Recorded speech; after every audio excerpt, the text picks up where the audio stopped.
তো বন্ধুরা, তোমাদেরকে একটা কথা বলি, তুমি একটা বাড়িতে কুকুর পুষবে, দেখবে তুমি তাদেরকে যদি একটু হালকা কিঞ্চিত পরিমাণে দুধ ভাত দিয়ে থাকো না, তারা তোমার কোনো দিনই ক্ষতি করবে না, কোনো মালিককেই ক্ষতি করে না। বুঝতে পেরেছো? আর মানুষকে তুমি যতই রাজভোগ খাওয়াও না কেন, যতই মিষ্টি মেটায়, ভালো মন্দ, খাসির মাংস, পোলট্রির মাংস ভালোবাসা দিয়ে আগলে রাখো না কেন, বেইমানি কিন্তু তোমার সঙ্গেই করবে, পেছন ঘুরলেই বেইমানি করবে। তো আমরা হচ্ছে মানুষ, বেইমানি করাটাই আমাদের পেশা। বুঝতে পেরেছো? এখন চিন্তা ভাবনা করেছি কি বলতো, মানুষকে ভালোবাসবো না, এবার কুকুরকে, অবলা জন্তুকে ভালোবাসবো, তাদেরকে ডেকে এনে খেতে দেবো, পথচারী কুকুরকে খেতে দেবো, তাই বলে মানুষকে আর ভালোবাসবো না।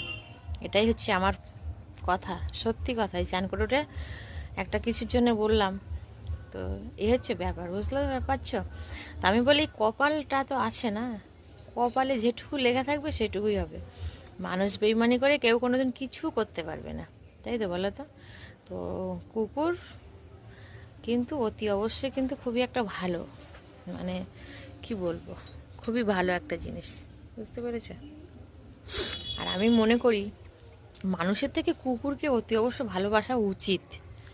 মানুষকে আজকে ভালোবাসবে, কালকে ভুলে যাবে, পেছনে পদে 3 লাথি মেরা দেবে, কিন্তু কুকুরকে তুমি যত ভালোবাসবে না, তত তোমাকে ভালোবাসাই দেবে কুকুর। এটাই হচ্ছে বাস্তব।